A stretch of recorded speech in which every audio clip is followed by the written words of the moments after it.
July 1956. A new drug named thalidomide has been licensed for over-the-counter use in the German pharmaceutical market.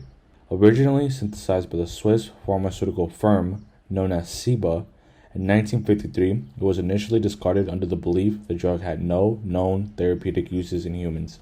Not much longer, in 1954, the German pharmaceutical company congenital had discovered the drug's sedative properties and sought to market the drug as an alternative for commonly used barbiturates. Unlike established sedatives at the time, thalidomide was believed to lack the addictive properties of other sedatives. Moreover, initial studies were incapable of establishing a lethal dose, leading many to believe that death from any accidental or intentional overdosing was virtually impossible in humans. As a result, by 1960, thalidomide was sold by congenital without prescription for a wide range of uses, including colds, flu, nausea, insomnia, and morning sickness in pregnant women.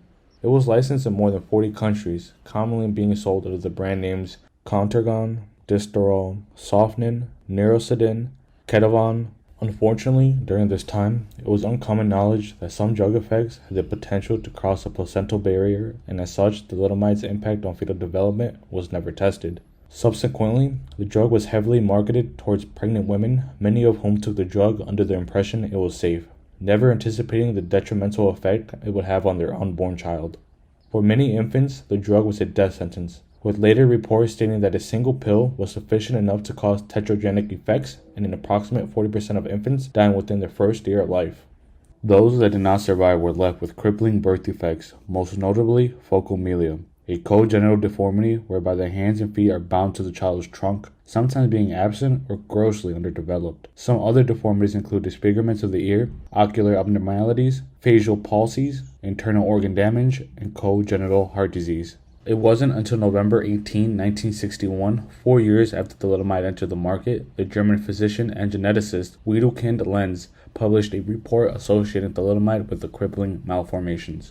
Although the manufacturers of thalidomide initially contested the findings, the drug quickly proved to be a destructive teratogen and it was subsequently removed from the markets the following weeks. It is important to note that the United States was one of few countries that prohibited thalidomide from entering its pharmaceutical market. At the time, U.S. pharmaceutical company Merrell looked to approve thalidomide for the use in the United States. However, it would be the Food and Drug Administration's newly hired Dr. Francis Kelsey that would reject Merrell's application. Dr. Francis, who reviewed the drug application, found that evidence for the drug's safety to be based more on testimonies than scientific data.